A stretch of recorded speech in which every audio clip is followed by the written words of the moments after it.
My flight out here yesterday was delayed.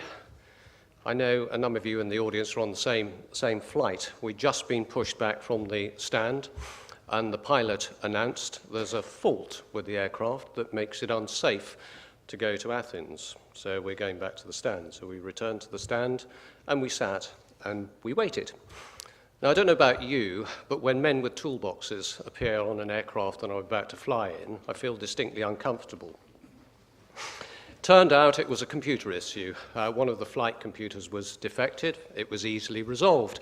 They found a new one, they installed a new one, and confidence soared. We were free to go. It was only a computer issue. What could possibly go wrong? After all, if the computer fails on a plane, surely the guys in the cockpit can be relied on to fly the machine. And that leads us on to the issues I want to examine briefly this morning.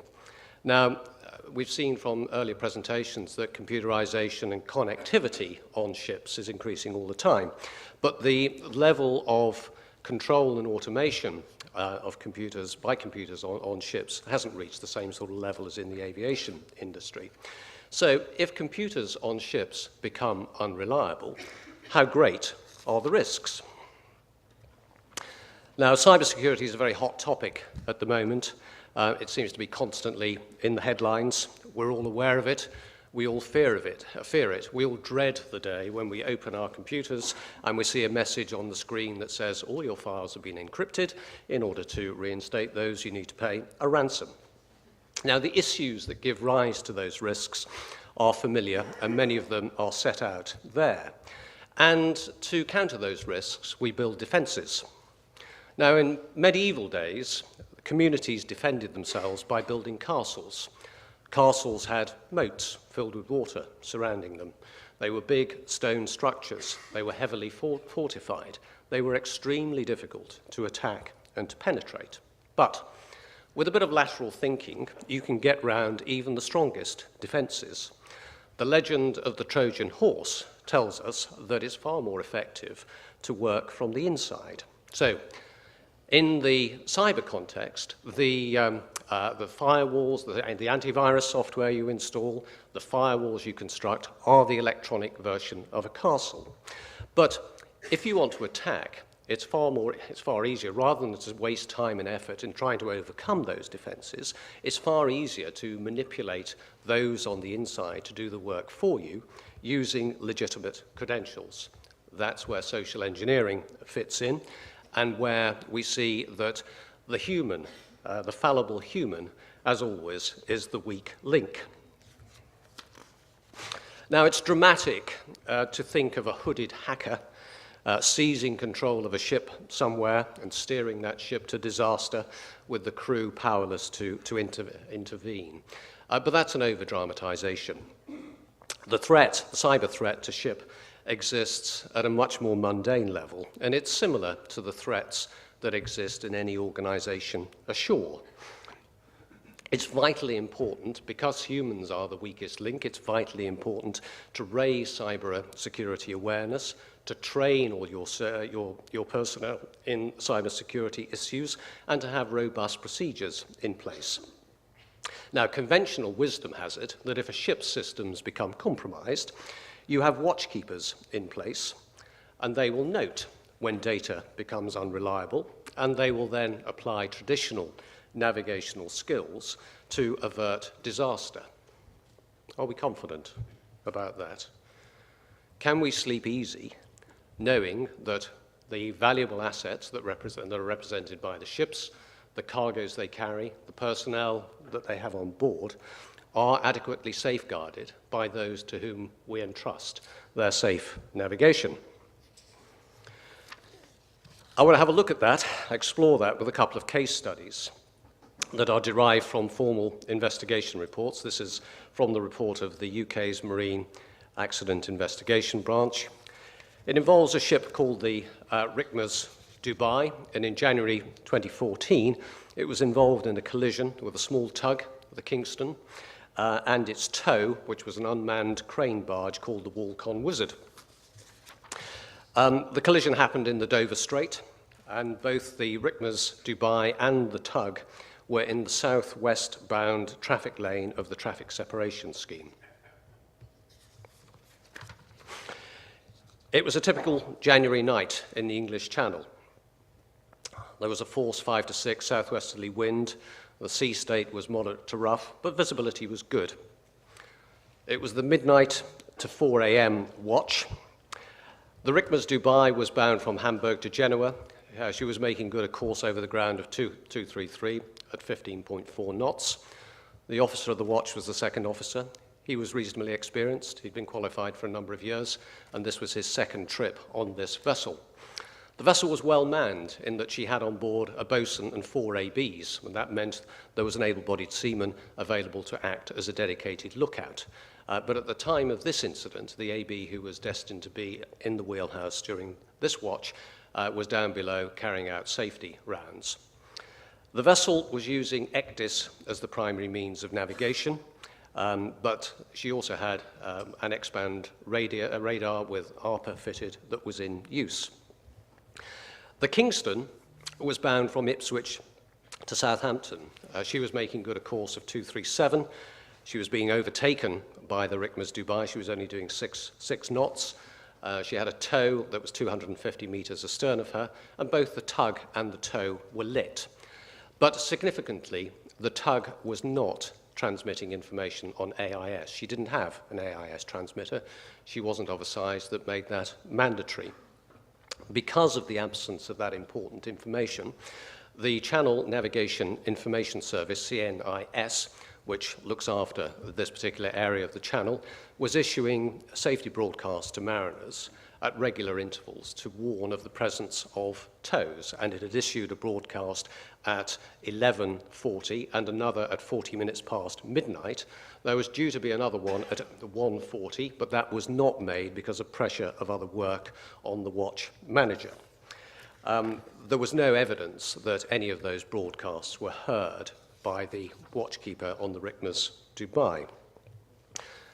This is a screenshot at 1:15 in the morning from the radar of the CNIS, the information service.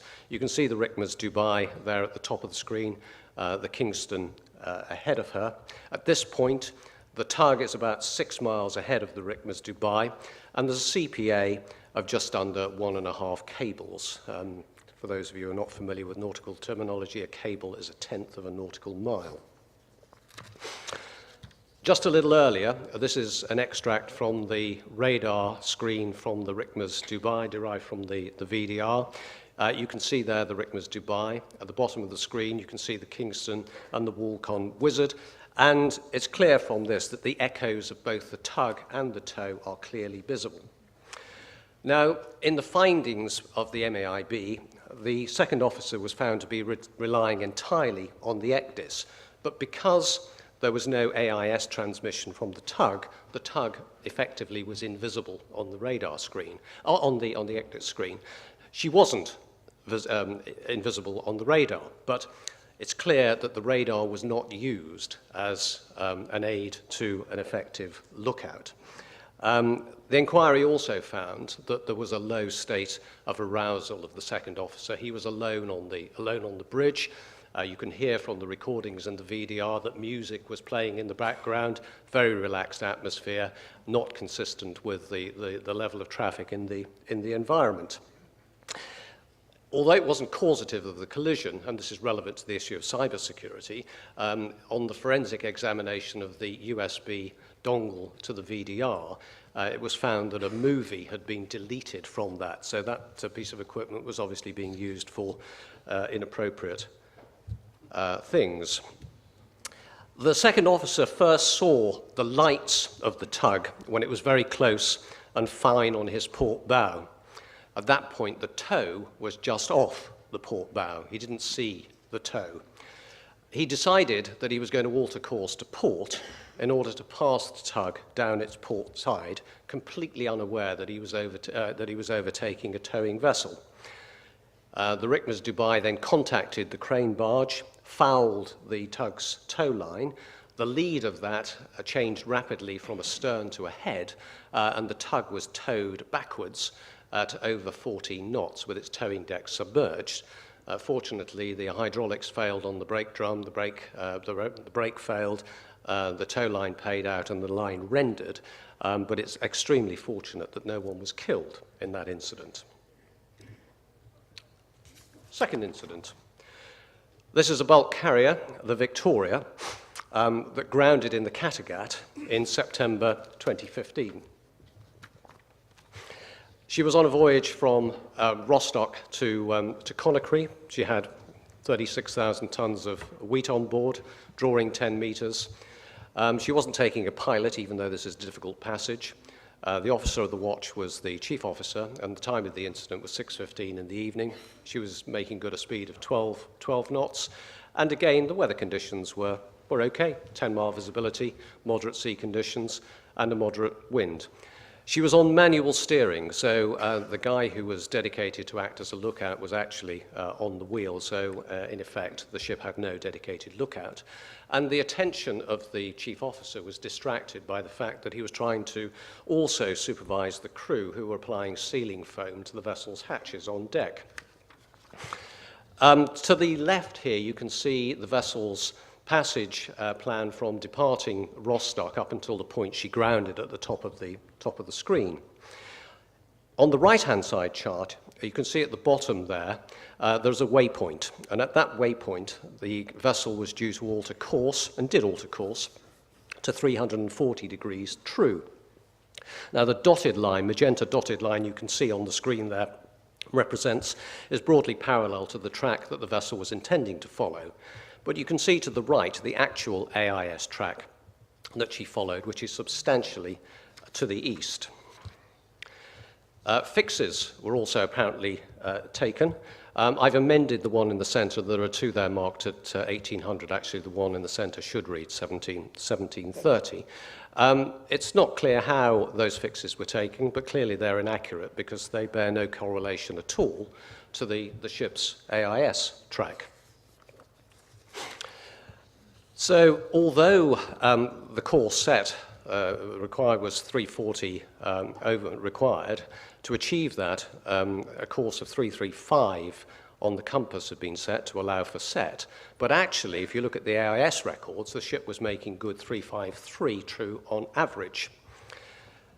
Also, during the chief officer's watch, the third officer relieved him for a meal break for about 20 minutes.